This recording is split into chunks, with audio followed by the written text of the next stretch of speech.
Às vésperas de um concurso com milhares de inscritos, o governo do Ceará quer mudanças na FunSaúde. E o presidente Jair Bolsonaro vem ao Ceará pela terceira vez em 2021. O Ponto Poder conta os detalhes dessa visita. É agora.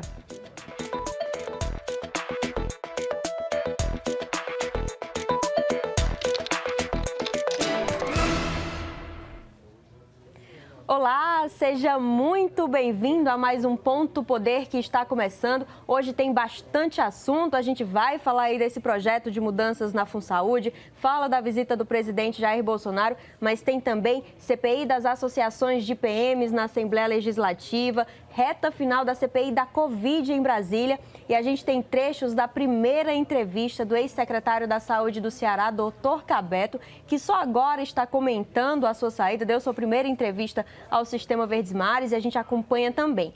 Mas a gente começa falando da visita do presidente Jair Bolsonaro amanhã ao município de Russas. O presidente volta ao estado após pouco mais de 2 meses para anunciar obras hídricas. Ele deve chegar a Russas, na região do Vale do Jaguaribe, às 11 horas, acompanhado de apoiadores aqui do estado. O presidente Jair Bolsonaro esteve em terras cearenses em agosto. Ele foi a Juazeiro do Norte, quando entregou casas populares lá no município de Juazeiro, casas também que havia também no município de Crato, e ele visitou, na ocasião, a estátua do Padre Cícero, bastante conhecida, um ponto turístico da região. Foi um dos marcos dessa última visita e ele vai estar de volta aqui ao Ceará. Quem vai conversar com a gente sobre essa nova vinda do presidente é o jornalista Wagner Mendes, colunista de política do Diário do Nordeste. Wagner, o presidente volta agora nesse projeto Jornada das Águas, mas terceira visita só esse ano, é a quarta desde que ele foi eleito. E o Ceará tem sido bastante atrativo, né? Tem um peso bastante simbólico aí às vésperas de um ano eleitoral. Tem sim, Jéssica. Muito boa noite a você, boa noite aos nossos telespectadores. O presidente ele já veio aqui, já anunciou obras hídricas, ele já entregou casas populares, agora ele vem numa ação de Jornada das Águas, né, com o Ministério do Desenvolvimento Regional, o ministro Rogério Marinho, para anunciar uma obra aí de 600 milhões de reais de investimento, que deve impactar aí mais de 54 municípios do estado do Ceará. Mas a gente sabe que não é uma viagem apenas administrativa, né? Tem muito aquela questão também política, a aproximação dele com o deputado federal, o capitão Wagner, também tem uma organização, uma perspectiva aí eleitoral para o ano que vem. Porque temos 2 cenários diferentes. O cenário de 2018, quando o então candidato Jair Bolsonaro não tinha um palanque forte, né, na disputa aí pela presidência da República. Agora ele vê no nome do deputado federal, capitão Wagner, um palanque mais forte, um palanque mais competitivo, né? Tem incentivado o deputado a se candidatar ao governo do estado. O capitão Wagner já fala como pré-candidato, então já tem todo esse rearranjo político. A região Nordeste é uma região que ele não tem tanta força assim. As urnas mostraram em 2018 que ele perdeu em todos os estados. E esse movimento de fortalecimento de viagens aqui ao Nordeste, Jéssica, aliás, ao Ceará, também é uma consequência da estratégia ao Nordeste, né? Já são 15 viagens aqui à região. O estado da Bahia foi o que recebeu mais viagens, 4 viagens, e em todas elas ele faz esses acordos, né, políticos, mas também administrativos. Ele entregou o Ministério do Desenvolvimento Regional, é uma liderança do Rio Grande do Norte. Se você vê, o Ministério da Cidadania é o deputado federal João Roma, lá da Bahia, que pode ser um candidato ao Senado, dando palanque também ao presidente Jair Bolsonaro na Bahia. Então, nós temos estratégias específicas em que o presidente já olha para o ano que vem tentando organizar, equilibrar forças, contando ali com o Nordeste também. Esse projeto Jornada das Águas, que é voltado, então, para anúncios relacionados a obras hídricas, recuperação de bacias, é muito simbólico aqui para o Nordeste também. Esse projeto Jornada das Águas vai percorrer todos os municípios aqui do estado, nem todos com a presença do presidente, mas, claro, com a presença do ministro e de outras lideranças do governo federal. E eu convido também para ajudar a discutir esse momento, essa vinda do presidente aos estados do Nordeste com mais intensidade, a professora Mona Lisa Torres, que é professora de Teoria Política da Universidade Estadual do Ceará. está sempre aqui com a gente, nos ajudando a entender mais desses cenários políticos. Seja bem-vinda, professora Mona Lisa. Obrigada pela presença. Obrigada, Jéssica, pelo convite. Boa noite a todos os espectadores. Boa noite, Wagner. É sempre um prazer estar discutindo política aqui com vocês. Muito prazeroso. Professora, e eu gostaria de saber da senhora qual avaliação a senhora faz dessa estratégia, dessa ofensiva. Bolsonaro esteve em vários estados do Nordeste há poucos meses e o governo federal já atua de novo na região. Não é? Quais são os pontos de destaque dessa estratégia? Primeiro, é claro que a gente não pode descartar a força política do Nordeste. E considerarmos os estados do ponto de vista eleitoral, o Nordeste é a segunda maior região em contingente eleitoral, então não é uma força desprezível. E Bolsonaro, a despeito de desdenhar das pesquisas de intenção de voto, ele sabe e ele reconhece o papel que essas pesquisas têm para, inclusive, apontar os problemas do ponto de vista da sua avaliação do desgaste, né, enquanto presidente. Ele não é mais um candidato desconhecido, ele é governo, então ele se torna vidraça. E é importante nesse momento, para que ele fure, né, para que ele consiga eleitores para além da bolha, muito resiliente, por sinal, mas para além dessa bolha que ele conseguiu manter de eleitores, ele precisa mostrar alguma coisa, ele precisa mostrar obras. Então, é uma estratégia muito bem pensada nesse sentido, né, de apresentar projetos e propostas e obras que o governo federal vem fazendo, com uma tentativa também de ter de reposicionar a imagem de uma forma muito mais positiva em relação ao eleitorado no Nordeste. Professor, eu queria fazer uma pergunta sobre essa estratégia do presidente. Ele tem se aproximado muito agora do Nordeste, pensando já nas eleições do próximo ano, tentando equilibrar ali as forças. A gente percebe que São Paulo é um estado que ele tinha ali com mais força em 2018, o próprio Rio Grande do Sul, Minas Gerais, o próprio Rio de Janeiro ali, que é a terra dele, mas ele encontra um cenário diferente nesse momento, né? Com uma oposição mais forte, o Bolsonaro ali hoje já não é mais assim, já é uma voz de oposição. Como é que você vê esse novo momento, né, da campanha e essa investida do presidente no Nordeste, uma tentativa de equilibrar as forças do ponto de vista eleitoral? Bom, ele perdeu esses apoios, acho que em razão, inclusive, da forma desastrosa com que ele tem conduzido, né, o governo. Né? Ele tem, inclusive, queimado pontos com lideranças importantes, tem permanecido nessa estratégia de campanha permanente. Né? Não custa lembrar que Bolsonaro não apresentou uma agenda política, então é difícil você compor acordos quando não se tem uma agenda política a partir da qual se discute. Né? Então, ele vem nessa estratégia de radicalizar para manter aquela base unida. Então, sobretudo depois da pandemia, com o desastre que foi a pandemia, a CPI produziu ruídos muito maiores, mostrando as falhas e as ausências do governo. Então, é óbvio que as lideranças começaram a se afastar desse governo, né? Não só pelo próprio posicionamento mais beligerante do presidente, mas também em função dessa queda na sua avaliação em razão dessa condução da pandemia, que tem sido muito desastrosa. Né? Não apenas a pandemia, mas, né, as políticas do governo de uma forma geral. E a gente vai acompanhar, então, essa visita amanhã. Você acompanha toda a cobertura no Diário do Nordeste. Muito obrigada pela participação, professora Mona Lisa, Wagner.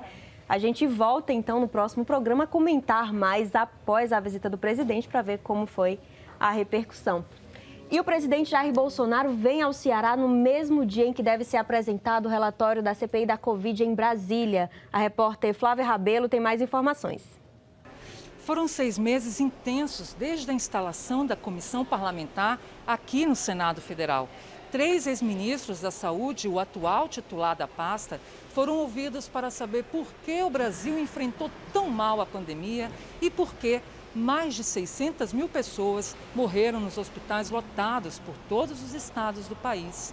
A vacinação, que demorou a começar, também foi investigada pelos senadores. E no meio do caminho, um grande escândalo de corrupção que foi impedido por conta da existência da CPI.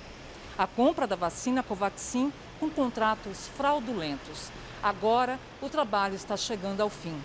O relatório final do senador Renan Calheiros, do PMDB de Alagoas, começa a ser lido na sessão de amanhã da CPI. São mais de 1000 páginas que promete trazer os detalhes do trabalho de 6 meses. Pelo menos 50 pessoas vão ser indiciadas, conforme já adiantou o relator. Entre os acusados de cometer crimes estão o ex-ministro da Saúde, Eduardo Pazuello, e o atual Marcelo Queiroga, e o presidente da República, acusado de cometer pelo menos 10 crimes no combate à pandemia. Depois de aprovado o relatório, os pedidos de investigação vão ser encaminhados para a Procuradoria da República, para o Tribunal de Contas e outros órgãos de fiscalização e controle.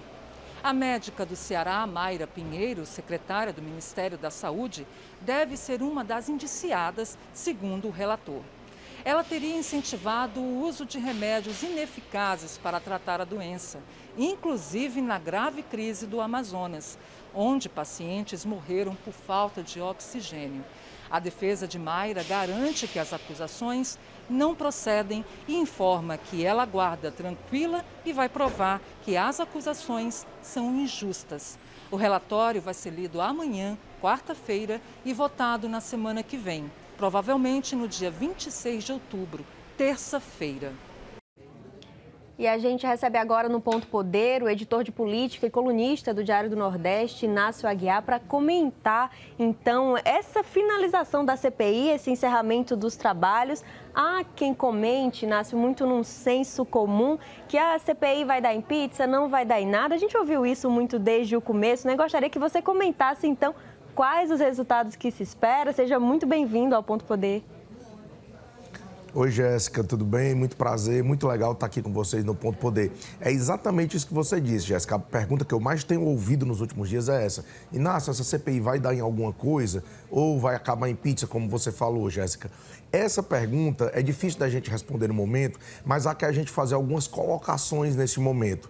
Primeiro é que a CPI, independentemente do resultado que vai haver do relatório apresentado pelo Renan Calheiros, ela já trouxe sim resultados práticos do ponto de vista político e social. Basta lembrar que a vacinação ela só começou a avançar depois do início da CPI e foi lá também que a gente confirmou algumas suspeitas que já tínhamos em relação aos problemas do tratamento que o governo Bolsonaro deu à questão da pandemia. Eu vou destacar aqui alguns pontos para você. No caso aí do atraso das vacinas, a Pfizer, por exemplo, o representante da Pfizer disse na CPI que o governo federal ignorou dezenas de e-mails encaminhados pela empresa que queria fechar um acordo antes de outros países começar a vacinação. Tem também o caso da Coronavac, em que o Dimas Covas, que é o diretor desse instituto, também disse que teve dificuldade de fechar acordo com o governo federal para a compra de vacina. Nós tivemos um caso que foi um caos de saúde pública lá em Manaus, em que os hospitais necessitavam de oxigênio naquele momento e o governo federal apostou na distribuição de medicamentos que depois se confirmaram ineficazes. E tem também o caso do aconselhamento paralelo ao presidente Jair Bolsonaro, formado por especialistas que davam orientações contrárias àquelas dadas pelo Ministério da Saúde. Tudo isso também foi muito discutido e ficou, de alguma maneira, provado na CPI que essas coisas de fato aconteceram. Então, Jéssica, você vê que há muitos elementos para a gente dizer. Primeiro, é importante também a gente fazer uma crítica, né? Em alguns momentos, a CPI foi politizada em demasia, foi muito politizada. Tanto de um lado, no caso aí do G7, que era o grupo de senadores mais contrários ao governo, como também de apoiadores do governo. Mas, no cômputo geral, eu avalio que a CPI tem resultados muito práticos antes mesmo do resultado que vai vir do relatório final do Renan Calheiros, viu, Jéssica? Inácio, e a expectativa é de também ter repercussões aqui no caso da Mayra Pinheiro, no Ceará. Tivemos 2 cearenses nessa atuação, né? Gostaria que você comentasse também, então, esse papel, né, que o Ceará também acabou estando nessa discussão da CPI. Exatamente, Jéssica. A gente tem 2 senadores cearenses que formam essa bancada lá da CPI da Covid. O senador Tasso Gereissati, desde o início, ele adotou uma postura crítica ao governo federal e favorável aos trabalhos da CPI. Já o senador Eduardo Girão, desde o começo dos trabalhos, tem questionado o tipo de prosseguimento que os trabalhos tiveram, porque ele queria que se investigasse aí, de repente, recursos federais que foram enviados para estados e municípios. É bom lembrar, dentro dessa temática, que o próprio Supremo Tribunal Federal, lá no início dos trabalhos, começou a barrar a convocação de governadores que estava sendo feita pela CPI, porque, segundo o Supremo, e aí também a Constituição, evidentemente, esse trabalho de investigação de governadores é uma missão das Assembleias Legislativas e não do Congresso Nacional. Então, nós tivemos 2 senadores cearenses participando dessa comissão, mas atuando de maneira bem diversa, viu? Inácio, muito obrigada, então, aí, por colaborar para a gente entender mais sobre esses resultados, sobre essa reta final da CPI. O ponto Só poder... para a gente concluir, Jéssica, bem rapidinho, é dizer que essa viagem que o presidente Bolsonaro vai fazer amanhã aqui ao Ceará, ela pode ter, de alguma maneira, implicações em relação à CPI da Covid, porque ele pode ser questionado aqui sobre esse relatório que vai ser lido lá amanhã, ao que tudo indica. Então, é bom a gente ficar atento, porque nessa visita dele, nessa vinda ao Ceará, que será a 4ª no seu governo, pode haver aí realmente alguma repercussão disso que está acontecendo lá em Brasília. Inácio trazendo, então, aí um alerta importante para a gente ficar atento amanhã na cobertura. E o Ponto Poder vai para um rápido intervalo. Daqui a pouco a gente está de volta para falar da CPI das associações de PMs na Assembleia Legislativa.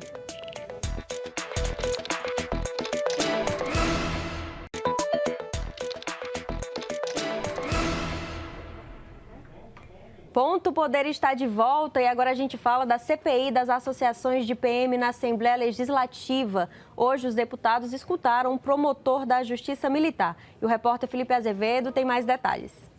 O promotor da Justiça Militar, Dr. Sebastião Brasilino, foi o primeiro convidado da CPI a falar hoje aqui com os deputados sobre a legislação militar. Ele veio falar alguns aspectos técnicos dessa legislação para os deputados e também aqui para as pessoas que participam dessa CPI. Lembrando que esse requerimento de convite do promotor foi aceito por todos os parlamentares e apresentado pelo presidente da CPI, deputado Salmito Filho, do PDT. A ideia era que ele viesse falar um pouco sobre essa legislação para tornar claro o que é possível classificar como crime ou não na conduta desses PMs durante os motins aqui no início do ano passado pelo Ceará. Ele falou, inclusive, sobre a possível participação das esposas desses PMs, mas assegurou que só é possível, no âmbito da Justiça Militar, apontar crimes cometidos ou não pelos militares e não por suas esposas, que também participaram dessa paralisação, ajudaram nessa paralisação. Nós lembramos que dentro da Justiça Militar, pelo menos 400 PMs já foram indiciados, ou seja, já há investigações contra esses PMs e lembrando também, inclusive com a fala do próprio promotor, que é possível sim a absolvição de partes desses policiais. As investigações estão em curso, esse é o primeiro convidado da CPI e o presidente Salmito Filho, inclusive o relator, afirmaram que dentro desses aspectos técnicos é possível que outros convidados nas próximas sessões dessa comissão também sejam chamados a participar, também falando sobre aspectos técnicos ou não. A gente vai continuar a acompanhar aqui no Ponto Poder o que é que vai acontecer aqui nessa CPI, que, lembrando, investiga a participação de associações militares no financiamento dessas paralisações, desses motins das PMs ocorridos no início de 2021 aqui no Ceará. Eu volto com você. E no final de semana estão previstas as provas do concurso da Fundação Regional de Saúde e durante a semana os deputados estaduais discutem um projeto de lei do governo do estado que propõe mudar algumas regras de atuação da FunSaúde. Está em tramitação na Assembleia Legislativa do Ceará um projeto de lei que propõe mudanças na Fundação Regional da Saúde, a FunSaúde. O governo do Ceará quer reduzir os recursos da fundação, trocar a diretoria e mudar regras de atuação do órgão. O projeto tem gerado intensos debates. A polêmica é ainda maior porque as mudanças, se aprovadas, devem ocorrer às vésperas de um concurso que prevê 6.000 vagas para a FunSaúde. Na matéria, o governo propõe alterar a previsão de recursos de 15 milhões de reais para 10 milhões. O projeto tramita em regime de urgência, mas para aprofundar a análise da proposta, a deputada Fernanda Pessoa, do PSDB, pediu vistas na semana passada. Ainda assim, a matéria deve ir a plenário nesta quarta-feira. O deputado Júlio César Filho, do PDT, líder do governo na Assembleia, defende a aprovação da proposta sob pena de prejudicar o concurso já anunciado para os dias 23 e 24 de outubro. Nós gostaríamos de ressaltar nesse momento a importância deste requerimento no sentido de poder adequar à realidade, a possibilidade que hoje nós temos no Estado de manter uma política de saúde, que é o que diz respeito a esta mensagem. Está readequando algumas ações que a instituição da FunSaúde, aprovada recentemente nesta casa, trouxe, e a administração atual da Secretaria de Saúde viu a concorrência de entes da Fundação com da regulação através das CREs. Já na oposição, o deputado Renato Roseno, do PSOL, argumenta que os próprios parlamentares governistas é que estão gerando insegurança para o concurso. Gera insegurança jurídica, aumenta os custos da política de saúde, desconstitui o que havia de melhor na proposta da Fundação. E, por fim, dado que tenho 20 segundos, nada justifica essa urgência.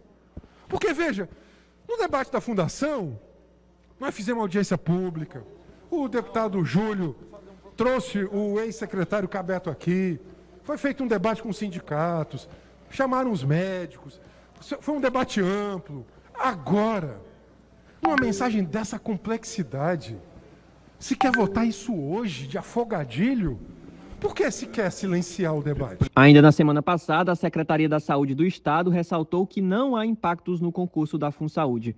A quantidade de vagas está mantida e as datas das provas também. Segundo o governo, a mensagem tem o objetivo de reposicionar o funcionamento e aperfeiçoar a estrutura administrativa da FunSaúde.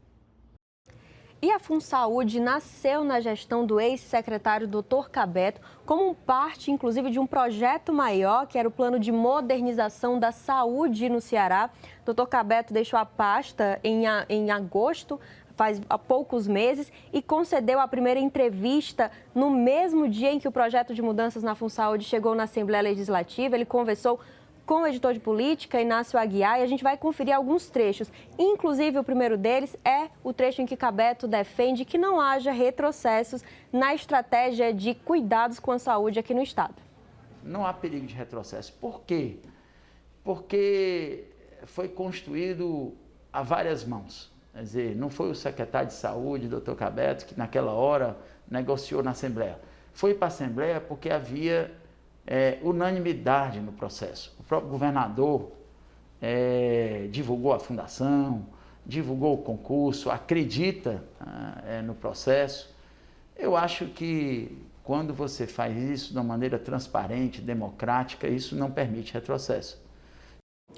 E o ex-secretário falou também sobre a decisão de deixar a Secretaria da Saúde pouco após aí o último pico que a gente teve de cuidados com a pandemia, né, de combate à pandemia. Então vamos conferir o que ele comentou sobre essa saída. Até para você consolidar. E eu sempre disse que meu tempo de permanência, ele não estava relacionado ao tempo político. Afinal, eu não tinha um mandato de eleição. Para que eu pudesse ficar na secretaria, tinha que haver uma completa concordância, né, do governador e do secretário. Então, nós entendemos que o projeto estava maduro e que agora a minha saída e voltar à vida de profissional de saúde era prudente para que a sociedade fizesse agora aperfeiçoamento e que tivesse liberdade para fazer as correções e que essa saída servisse. Então, isso era a minha visão.